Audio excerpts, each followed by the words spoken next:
it's like tiny amount of businesses that actually do this. Yeah, we see it on LinkedIn, etc., but it's very, very tiny. So there's Yes. still a lot of businesses that have to implement this, but we are definitely headed towards a future where it's inevitable that humans and the AI agents will work together. Hello and welcome to Stories and Lessons. My name is Amy Ebert and I'm your host for today's podcast. Most businesses today are burning out trying to scale with outdated cold email tactics, clunky software, and bloated sales teams that eat into margins and stall growth.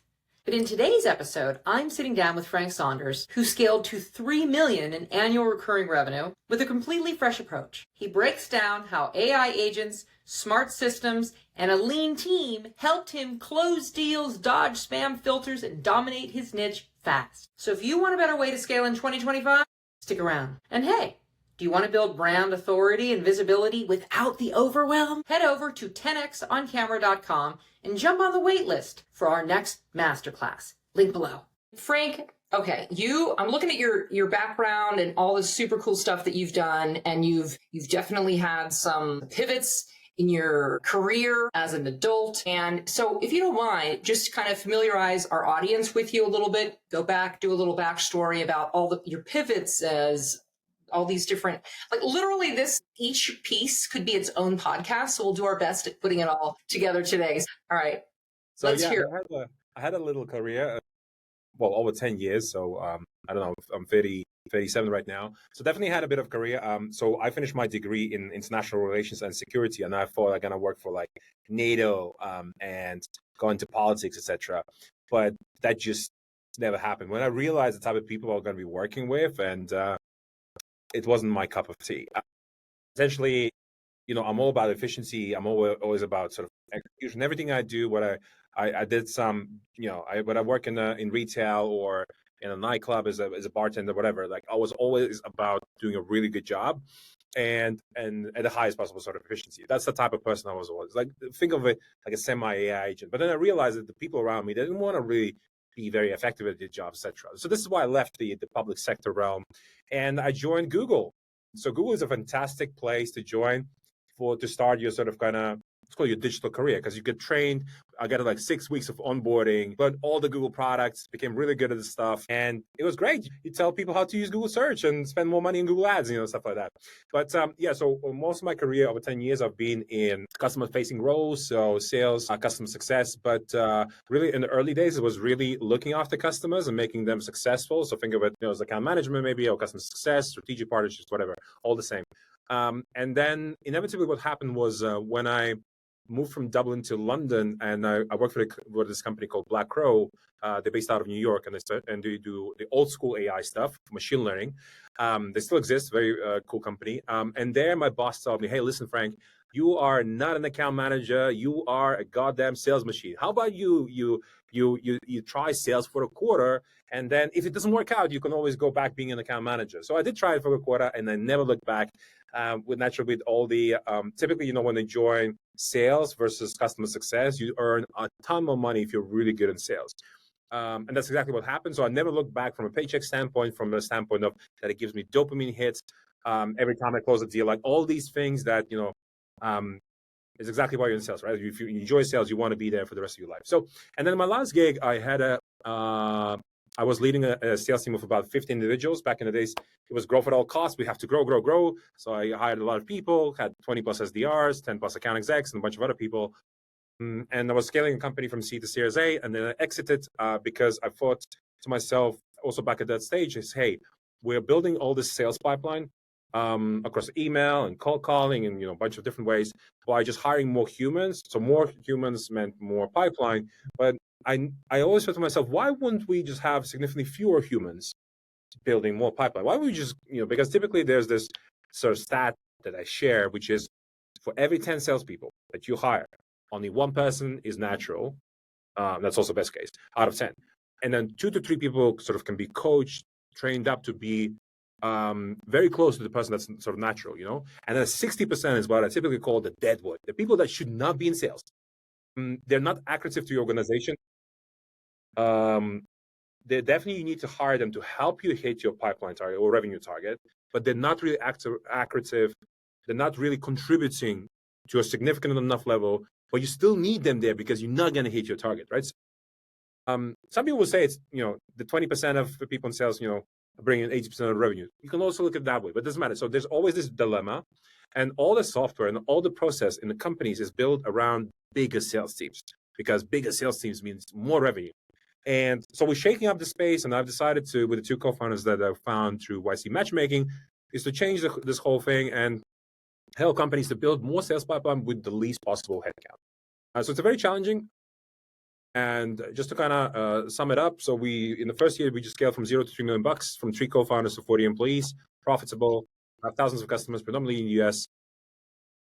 And really, we went down the channel for now, was what we call the email channel, kind of nailing that down, specifically around the space of cold email, making sure we deliver the emails really well, because there's a huge problem with Google and Microsoft doing more and more policing around which emails get into the inbox, which don't get into the inbox, etc. So yeah.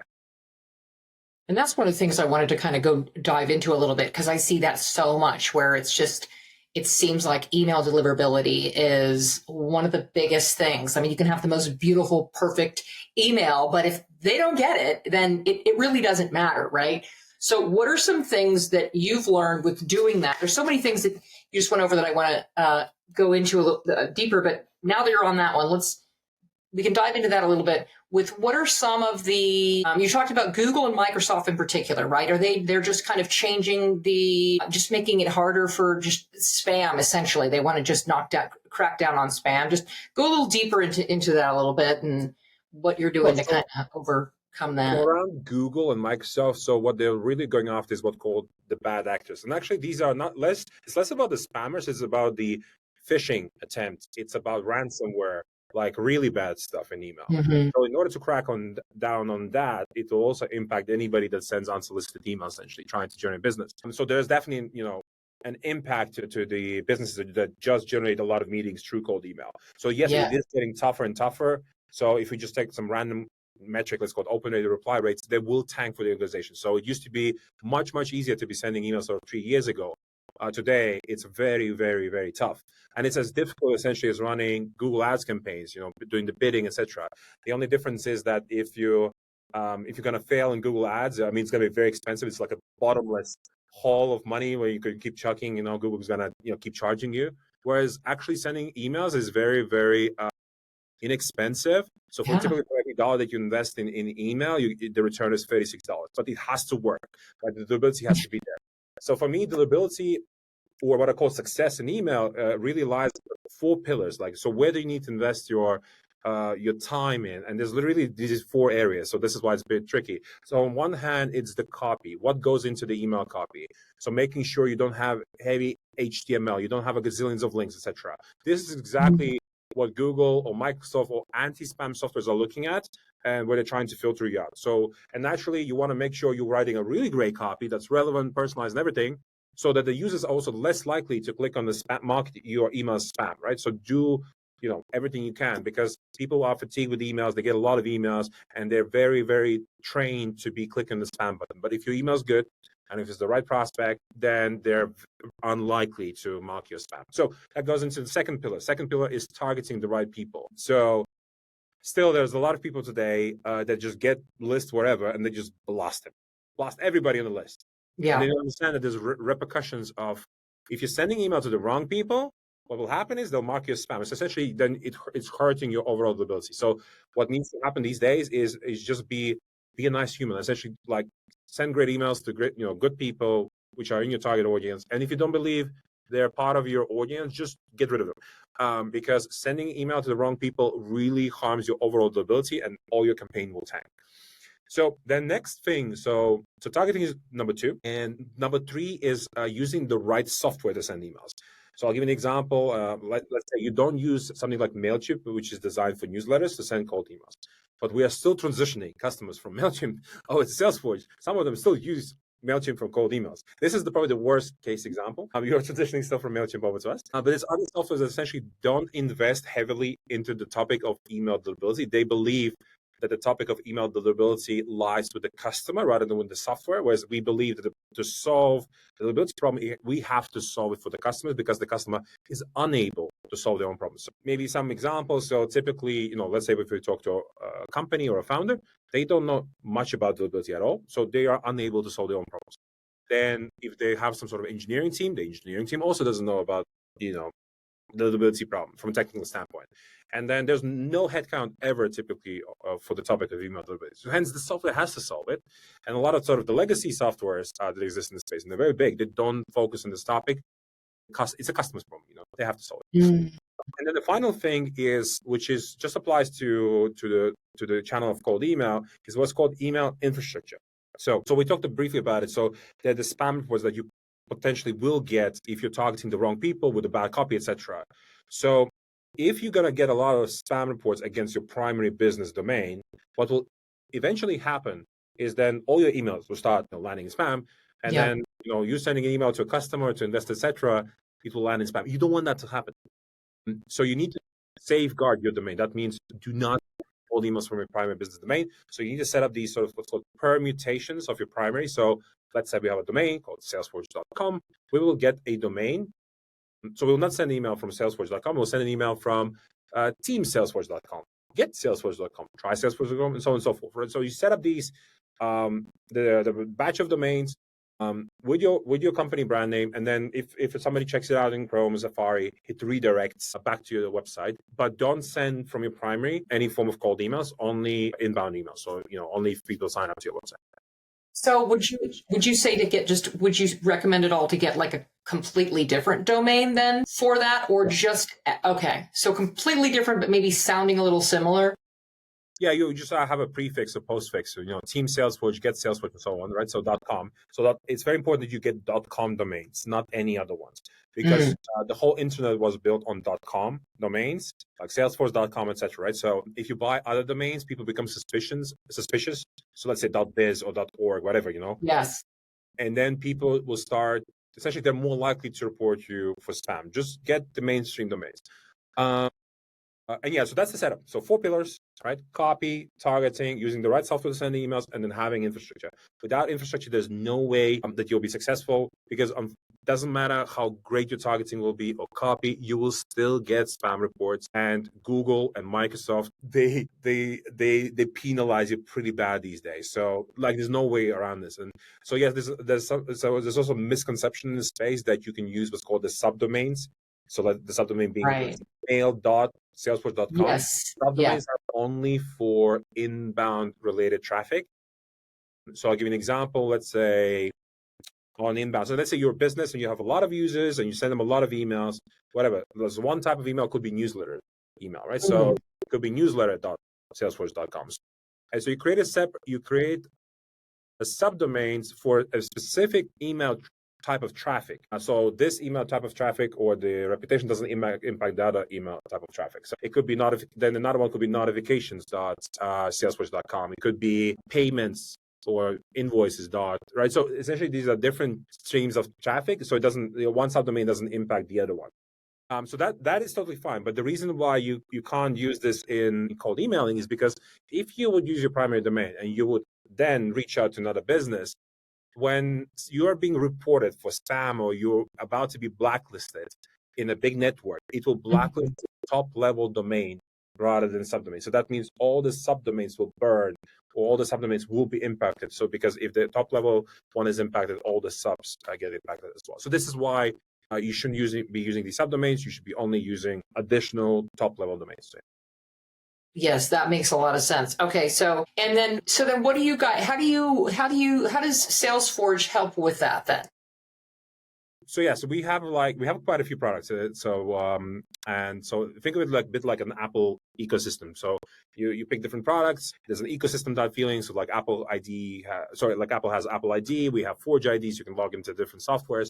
So on the infrastructure front, we do have 3 products that provision infrastructure. They all have their own servers, registrars, etc. Some customers, they send sometimes thousands of emails on a daily basis. They have a requirement. Then we recommend always to set up 2 email infrastructure products, because just like you're having these multiple domains where you dilute the traffic emails across multiple domains, you can also then have another layer to diversify, which is the domain level. So because if you use 2 different domain registrars, it's also good for deliverability. And then say if you use Google and Microsoft, right, 2 different type of email service providers, then that is another way how you can de-risk having deliverability issues. because you're spreading the load of, say, spam reports across multiple, domains, multiple services, and so on and so forth. So we provide the infrastructure, we provide the sending stuff. The sending happens from Salesforce.ai, which is our core product. So from there, this is where you send the emails, where we maximize the deliverability. Within that product, we have our also own agent called Agent Frank, named after me, being in sales for over a decade. And then, so that's the execution part. The data part sits in the product called LeadsForge.ai. LeadsForge.ai is like ChatGPT or like Perplexity. You just vibe searching for leads, essentially.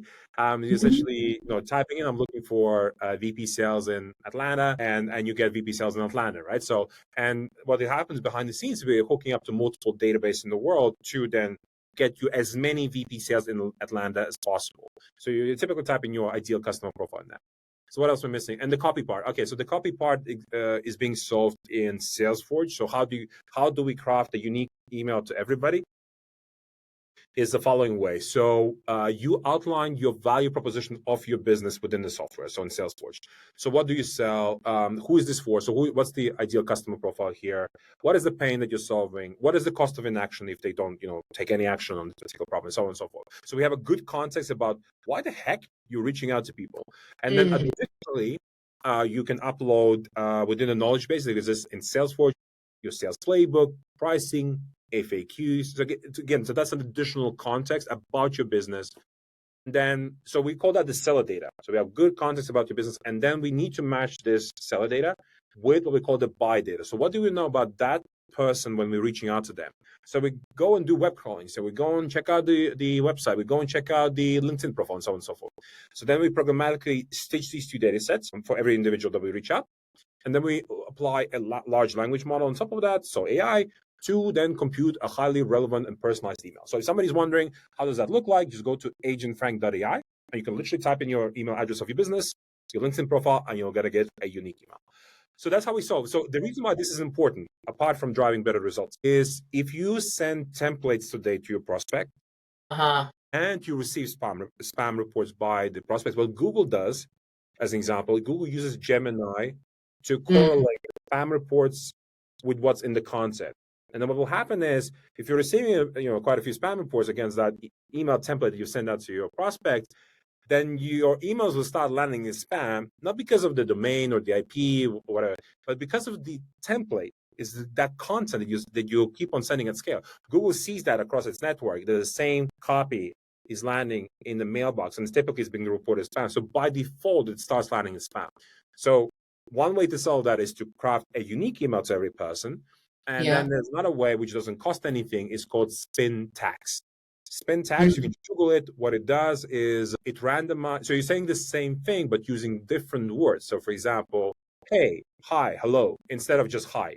So, and you want to do that for at least 50% of the initial email that you're sending out, because there's typically at least a couple follow-up emails that you send out, because the first email of the thread naturally dictates whether you land in the primary mailbox or not. So that's on the copy front. That's something I just want to reiterate real quick is that first email. This is like, you're not doing this for every email. This is like that first one more so. I mean, obviously when they get back to you, it's going to be, you're going to have different replies for that. But this first email is very important, right? The first email is, what dictates if you're landing in spam or not. So you have to do everything you can not to land in spam. So that means, hey, we discussed you could either use spin tagging or AI to make sure that the copy, it doesn't look the same as the previous copy, right? That's been sent to somebody else, right? So very important. Then making sure you don't have any links in there. No links, no heavy HTML. So even having your right, so people love to put their headshot in the signature. That is also harming the deliverability. And the last thing that we observe, so anything that is, everything that looks like that is static is bad for deliverability. So an example is a telephone number is really bad for deliverability. So the same telephone number, right, is in so many signatures at scale. You are getting thousands of emails. And Google just looks at the pattern. Oh, wow, there's a code, like whatever. It doesn't realize it's a phone number. There's a code, and that same code, whatever, the same telephone number is in so many emails. So you have to be kind of like try and remove as much as you can in the signature. So definitely you want to have your website in there. So for example, the way I would do it is, that's just a recommendation, so it's not actually a link, is let's say, so it says Frank Saunders, CEO of The Forge, and then I don't have a domain that's hyperlinked. So the way I do it is like Salesforge, open brackets, dot, close brackets, AI, right? So then with that sort of logic, it's not really a link, right? But the person understands that I can go to Salesforge to check out the website, right? So that's yeah. Let's go, with the signature. But yeah, think of it this way: like, you just try and remove as much of the static stuff in the copy as you can, in order to improve your deliverability. Yeah, and people are just going and getting just massive lists and just sending a bunch of stuff out, and just kind of going from there. So I love that, how that's like they'll kind of marry your software will do that. We'll take the LinkedIn profile and the AI and then make it all just a little bit unique for each person. So it's just handled, right? Yeah. So you want to do that programmatic, because, that's what I used to do. In my career, I would, look at LinkedIn, like, what does a sales rep do? They go on LinkedIn, they go on the website, and they're trying to figure out, well, okay, what could I do to write to Bob and make him respond, So this is what I sell, right? And this is what Bob is all about. That's his title. Maybe there's something in his LinkedIn profile. And that's what the AI is trying, just figuring out. So yes, you could say that, very good sales rep will be always better than any form of AI or AI agent. But the thing is that the AI is just better than an average sales rep. But the AI isn't better than the top sales rep. Right? So definitely the goal is to ingest AI and use AI to make the best salespeople in the organization even produce more output, or help them, with different, repetitive tasks. So yes, we have also our own AI agent. This is, my biggest recommendation to any business these days is to start implementing agentic systems in your organization. So whatever your problem is, so let's say I have a problem with something in my business. The first thing I think about is like, okay, I want to go out and hire the best AI agent to solve this problem. That means that's the first way to solve it. You're saying is the best AI agent, not the best person. You're saying go straight for the, okay. All right. Yeah. So you have a problem in your business. Okay. And I'm advising today is like, you have a problem, and today there are already companies that have these very, very good off-the-shelf AI agents that can be used, and you can plug it in, and within weeks you see a ton of value, and it's very, very cost-effective to run this, operates 24/7, whatever. If this doesn't exist, right? So if there is no off-the-shelf AI agent in the market today, then what I typically say is you have to custom build this agent on automation software. For example, there are softwares like Zapier or Make.com or N8N. So we use N8N as the most sophisticated one out of the three. And so we build custom workflows behind the scenes, because naturally we can't build, an off-the-shelf, there's not yet an agent for anything out there, but you can build an agent for, one of your use case, one of the use cases you have internally.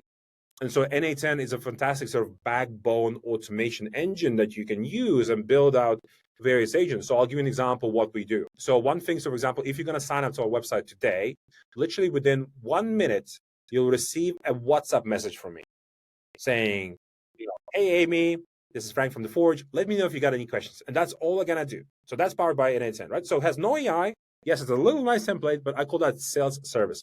And why do we do that? Is because on WhatsApp, so something like WhatsApp, we have X, the reply rate, versus an inbound email, onboarding email. And okay, right.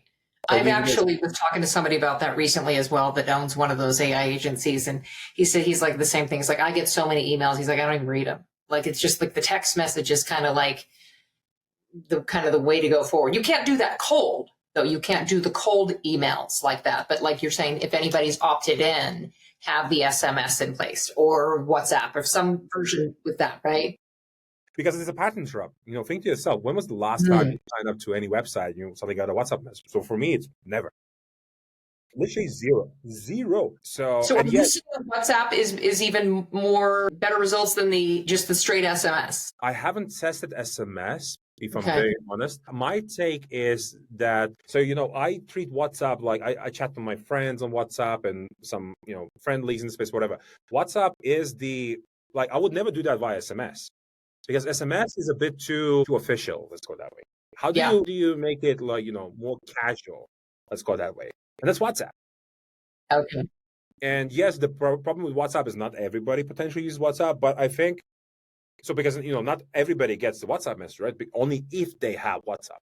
But in our case, the percentage is very high, which makes sense then to use WhatsApp, right? Because most people will get WhatsApp. And if not, we have a solution two.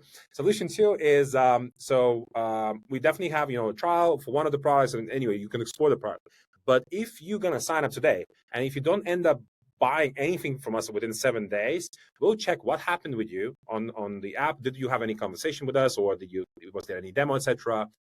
And so we're running this AI agent that sort of, let's call it qualifies or checks what you've done in the Forge ecosystem. And if nothing happened, then Agent Frank, the voice AI agent, will call you once a week for 3 weeks. And we'll try and it will say, hey, Amy, how's it going? This is Agent Frank from the Forge. I was wondering, how was your experience with Salesforce or whatever? Was there something missing? Why didn't you end up buying, etc.? And so some people freak out. Some people love to have a chat with the AI agent, but we're an AI agent company, so I mean we have an AI agent. So for us, it's normal to be using AI agent to call. And there are a bunch of spaces or niches in the US where it totally makes sense to use a voice agent. Let's say, I don't know, in the any place where you typically have to call up. So it's a fantastic place to use a voice AI agent, and you can do that legally on what's called the inbound channel. You can't do that from a cold calling standpoint. So cold calling in the US and Europe is illegal to be using any form of autonomous systems, but it's probably legal on the inbound front. So just kind of putting it out there, making sure that people don't go crazy and start cold calling, using AI agents. So, but we just launched it a couple of weeks ago. But we're always thinking about, okay, if the users didn't end up buying, we want to find out why. But I don't want to use my sales team or anybody in my team to be doing these calls. It's just generally too expensive. But you want to find out, is there a leaky bucket? Did something happen? And, if an AI agent would call me, I wouldn't mind having a chat with the AI agent. For me, it's cool. Yeah, try it out. The AI agent calls me every day. Maybe I only had one call probably ever from a company where there was the AI agent was calling me. And it's pretty cool. Like, you want to chat and you want to figure out. So if somebody's wants to have a chat with the AI agent, a cool one, where it will try and help you with whatever problem you have in your life, go to a website called Bordy.ai. Bordy.ai is an AI agent where Bordy will call you and Bordy will ask you, what's your challenge right now? What's the biggest problem that you're facing right now? And you'll say whatever. So we said, okay, we want to raise a Series A, for example, as next round. Whereas, okay, I know Mike and John, Series A investors that may be investing in your space. Would you want me to connect with them? So what connects you to people. So pretty cool. Right? So you can just, whatever problem you have and you want the AI to call you. Yeah, it's pretty cool. So, and then from then on, I was like, that's pretty cool. I also want to implement, an AI agent in my business. So that's when the inspiration came from, actually, to implement voice AI agents in my business. And now we have cloned my voice. We're saying this is Agent Frank, right? It's pretty cool. And people want to adopt the system. So we actually don't sell that ourselves, right? It's just something that we build in NA10. So this is some of the coolest stuff. But then going back to these problems, so then number 3 thing. So option was the first solution is get an off-the-shelf AI agent. Option 2, build something custom if you can. Typically, so real quick on the custom part. Yeah. If somebody is not great at building it themselves, okay, so let's say this doesn't exist, and now the second step is build it yourself. What steps would they take? I know you can go to Zapier and you can go to these things to do it, but if somebody's not familiar with those, like I've done those from scratch myself, so I know that some people are probably just not going to do it unless they know there's some.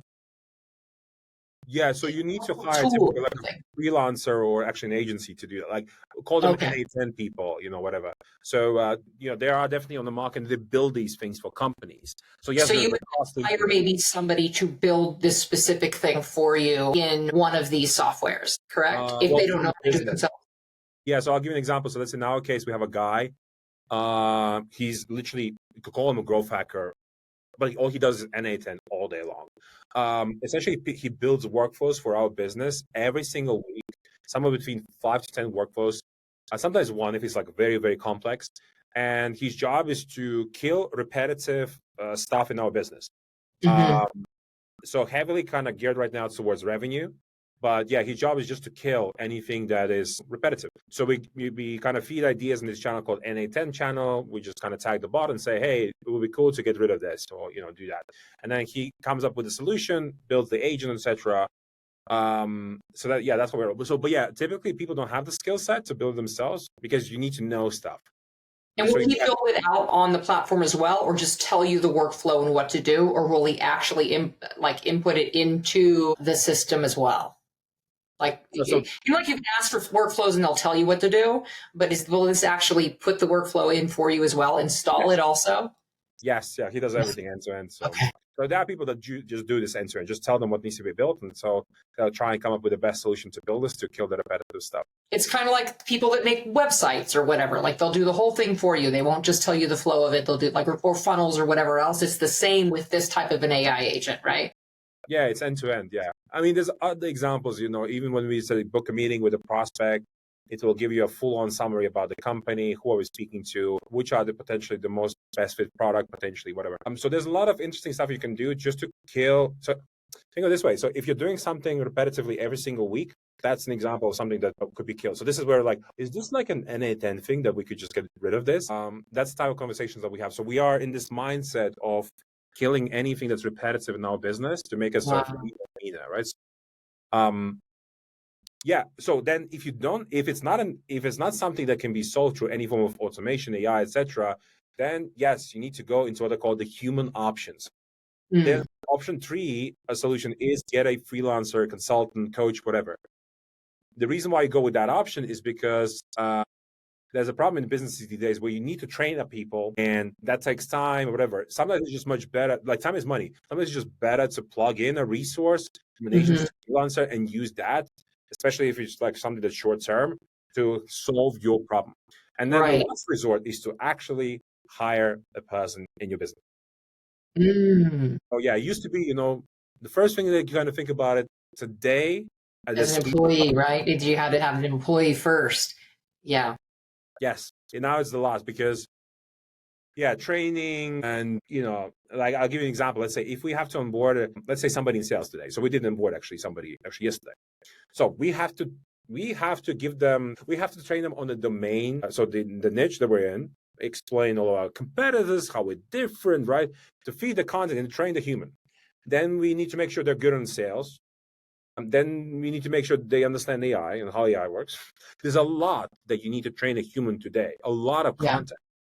And then, just like with any, with salespeople go, they may not, survive, whatever. Anyway, so this is why there's a high risk with humans that, there's still a lot of companies that, they leave, the humans leave, or they, you will fire them, or they're going on holiday, or they just don't feel like it, whatever, there's all these what I call human problems that you have. And this is why, I talk to a lot of business leaders today and founders, etc., CEOs. They're very excited about the agents.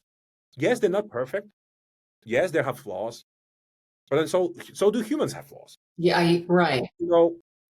Which path do you want to go down with? And I see the smartest, most profitable companies use heavily agentic systems, heavily. And then typically naturally companies you need that because especially in the beginning too, you need to be able to have some level of momentum. If it's all going out towards paying employees, training employees, like finding the right employees, then only, like you're saying, if it's Pareto principles in place, then, you might get 2 out of 10 and then you got to do it again. And it's just so hard to get off the ground, or you're doing it all yourself.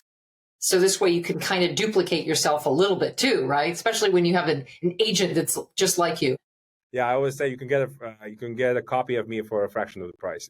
I mean, I'm on a personal mission to replace myself because every time all the time I was in sales, I was building my own pipeline, etc. I just want to dump my know-how into an agent and just let it do the thing. Yeah, I mean, there's even moments where I'm surprised. Wow, that's such a great email that the agent wrote. I would probably never write an email like that, like in this particular way, right? Yes. I was like, this is much better than me writing an email. So if you're getting to a point where you're very good at your job, and then you realize an AI agent can do the job as well as you do, if not right, and then better, you start understanding that, damn, I need to implement this ASAP. So yeah, the time, right? The time, because then you could maybe do the next bigger thing also. That's going to, the parts that are going to move your business forward and grow it and all that kind of stuff. Yeah. So. Yeah, but the thing is that only less than 1% of businesses have implemented any sort of automations or, agents systems right now in the world. So it's like tiny amount of businesses that actually do this. Yeah, we see it on LinkedIn, etc., but it's very, very tiny. So there's Yes. still a lot of businesses that have to implement this, but we are definitely headed towards a future where it's inevitable that humans and the AI agents will work together. And that is really the future. It's not like we are trying to replace humans. But yes, some tasks will be done by AI agents, but really what will happen is like you can't remove humans in full. There's no way. So if you understand that, but you also understand you need the AI agents to have efficiencies, your better efficiencies or better output levels or whatever the need is. If you fuse this together, this is where the magic happens. And to orchestrate this, every business is unique, right? So orchestrate this for every business. It's little, that's why people used to talk about digital transformation. Now this is a slightly different transformation. This is like agentic, like you're introducing agents in your business to make you leaner and meaner. And you talked about how your business grew. Was it in 12 months? You grew from startup to 3 million ARR in that amount of time. And then obviously tell us about that and then growth that you personally did and then the AI agents and how that helped you to be able to grow so fast. It's pretty incredible. Yeah, thank you. So, I mean, you see more and more businesses that are being able to do that today, like exponential growth in the first year, something that you've never seen in the past. And that's all unlocked due to AI, due to, there's huge demand just generally for AI systems, whatever. So there's other companies that even make a lot more money than we do. But yeah, in the first year, we scaled to about $1 million. Without any employees, we scaled actually to $1 million in annual recurring revenue. So we didn't hire anybody. And then the first hires that we really had were engineers and people in support because we had so many support tickets. Because when you have so many customers, you suddenly have a lot of support tickets. So we had still no people in marketing and sales or account management up until $2 million in annual recurring revenue. So everything was running literally on me and my gazillions of engineers and support people. So I used to do all the sales and looking after customers, etc. And then after 2 million, we started to hire people in the go-to-market because it's like there's a point in time where you're like, damn, I can't be having like 20 calls every day, Monday to Friday, and also talking WhatsApp and whatever. There's a lot that goes on. So essentially, you can't scale to 10 million. This is like we have like a typical case. There's other companies that can even scale to 100 million with 6 employees. But these are like outlier cases. I think we're more of a success definitely story, but we're definitely not a mega outlier case. Right. Like it's doable if you're willing to put in the hard work and you have, bring in some of the right people and have some AI and that kind of a thing, right? Obviously you have a lot of experience, but, people can shoot for these higher goals in way less time. Yes. We used a lot of automations already from day zero. I became, my experience working in sales, etc. That's why that's why we're profitable also since day zero, because we were just very lean and mean from the get-go. But you understand that as you're progressing sort of, past the 3 million mark, you need more people because there's more customers and you're not going to build $100 million company, whatever, just on your own, which is a typical thing. There are other cases where you can even build a $100 million company and there's like 10 employees only in that company. Yeah, that's definitely an outlier. Yeah, exactly. It's an interesting story, but not easy to duplicate. Yes, it's very, very difficult to duplicate. These are always AI companies that whatever they sell, there's no support, like nothing. It's just people just buy like crazy at high volumes. But in our case, to make our customers successful, we actually have to talk to them. There's no way to remove the human from because we're so close to the revenue of the customers. Like they always have gazillions of questions, how the product works, whatever. You cannot just remove the humans from the equation. They always have questions. They always want to ask something. There's always problems, whatever. And humans are the ones answering the questions. Yes. Yeah. So interesting thing is that on chat support, so it's fully manned by humans. So they are essentially, when it comes, like, where do the humans come into play? It's actually from the moment that a demo actually happens.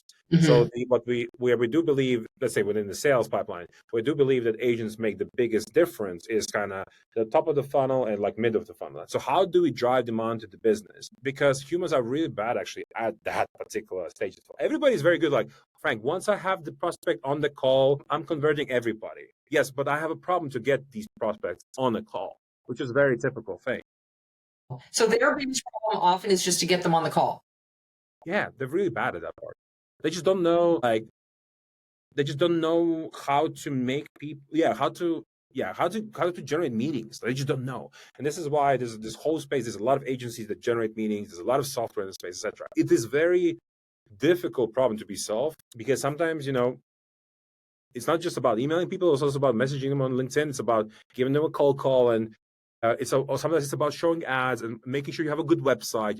Some people say, Frank, I want to send 1,000 emails to my prospects, but they have such a really bad website. This is particularly funny when they say, Frank, I want to use Agent Frank to drive a lot of demand for my business. And then you look at their website and it's just horrible. So it's not like this magical Agent Frank will solve all the problems. Because if you can't even have a decent website that we can use, because what will happen is Agent Frank will reach out to a prospect. The prospect will be interested. What do I do typically? I go on the website, have a look at the website. I go and maybe have a look at the LinkedIn profiles, whatever. There's the presence online. And if it looks decent, I'll go and reply back to the email and say, okay, cool, let's have a meeting. But many people just don't have the basics right, even within the business. So you're saying it doesn't even have to be like this top-notch, top-of-the-line thing. Decent. They're not even there's a low percentage that even has it already put together just decently, right?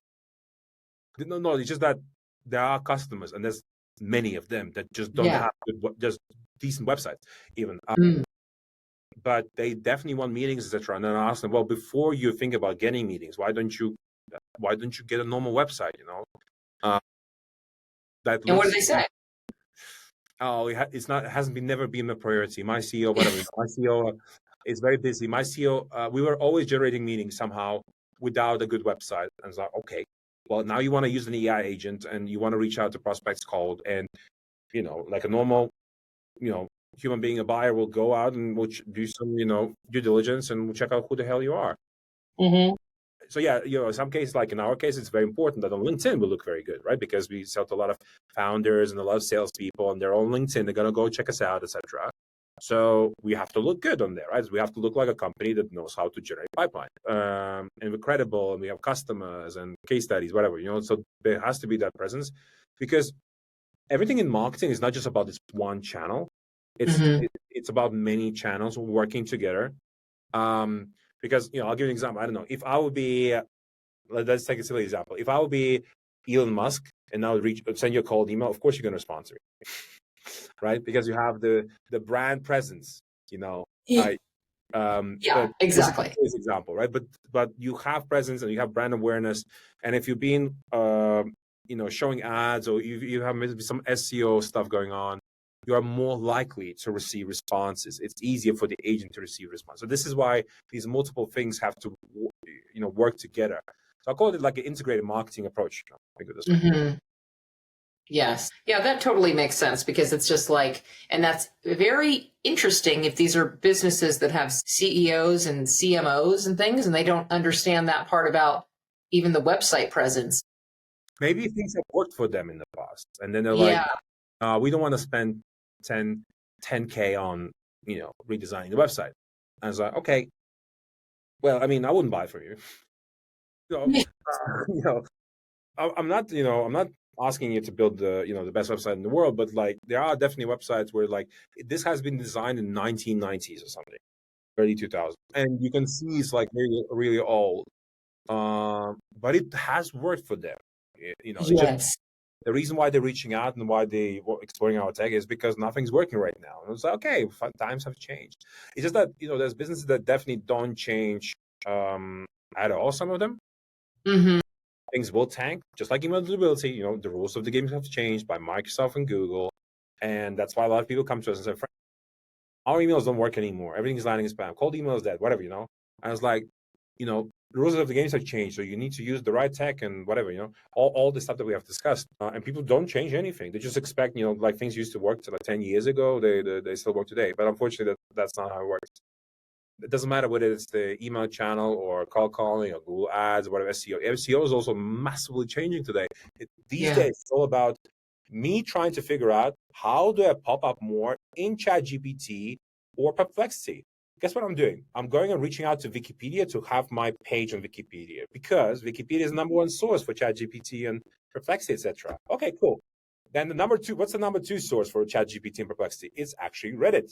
Okay, now I'm starting to think as a business owner. Okay, how do I become more visible on Reddit so that ChatGPT picks it up a bit more, right? And it sort of references me or the business, whatever. So it's things like that. Even doing a podcast or anything on YouTube, like ChatGPT loves stuff on YouTube. That's what I was thinking. And YouTube would be one of them too. So it's things like that, right? So and this is what you need to think about. And like, how do you generate demand? It's not just sending some emails or using AI agents, etc. It's holistically, you have to think about where do your ideal customers spend their time. If they're ChatGPTing, well, if they're trying to figure out what is the best AI agent in the world, maybe they're putting that into ChatGPT. What is the best, software for call emails? Like it's things like that you need to influence. And for us, it's a bit tougher. ChatGPT, did you hear that they're like down today too? I bet people are just freaking out without it. Like we're like, what? What do we know what to do and say without it? Did you hear that it's down today? Yes. Naturally, it impacts our business as well because we all rely on OpenAI. This is why anybody that's building in the AI space always have this fallback on Claude or whatever the other LLMs. Yeah, we use all of them. Like it depends on which part of the business. Yeah, it's just like when I explained the thing with multiple domains and domain registrars, etc. You need to diversify because things just go down. OpenAI just has too much demand. Exactly. For a while, it was even really slow. For a little while there too. I don't know if they were changing some things with their model, but it was really slow. But then now it's down for a little bit. But the interesting thing is that the tech is becoming better and cheaper. Essentially, it's only going to get better and cheaper for the customers to be using AI. As we progress. So if something sounds like it's a bit too expensive, well, guess what? It will get cheaper over time and it will get better. So like you just give it another 6 months or 12 months, things change so fast. Yeah, so crazy. And that's the thing too, like I think this is all, a lot of it, like you're talking about people that are like, oh no, I'm not going to change my website, I'm not going to do this, not going to do that. It's just the resistance to things, but it's just like AI is one of those where it's like you're saying, it's less than 1% that are maybe maximizing it with their businesses. This is the time really to get it and utilize it in any way to facilitate the growth and take some redundancies off your table, right? Well, because if you want, your competitors will for sure, right?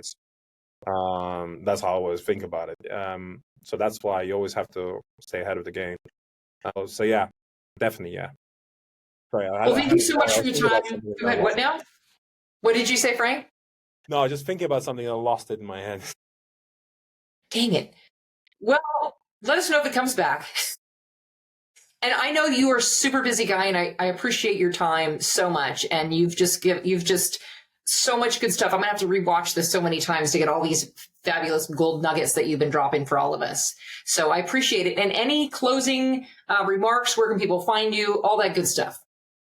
Yes, Frank Saunders. You can see me on LinkedIn. Pretty active on there. Though be warned, you're going to see me on LinkedIn quite frequently if you're going to connect with me. I always put that warning out. And otherwise, if you want to check out what we do, go to salesforce.ai/ecosystem. You can check a bunch of products if you need to send some emails or use AI agents, etc. Also, LinkedIn is coming very soon in a month's time. That'll be also interesting where AI agent will use your LinkedIn profile to engage with prospects. So that's some cool stuff. So we really love some cool stuff. But yeah, LinkedIn typically is the best place. Otherwise, you can find me anywhere else online, I guess. All right, cool. Thank you so much, Frank. I appreciate your time. Thanks for having me. Thank you. Having said that, thank you for listening to today's podcast. If you got value from what we provided, why not spread the love by sharing this episode with someone? Subscribe and follow the show so you never miss an episode. And give us a positive 5-star review or a thumbs up, depending on which platform you're currently on. For more stories and lessons, check out some of my other episodes. Thank you for showing up, and be well.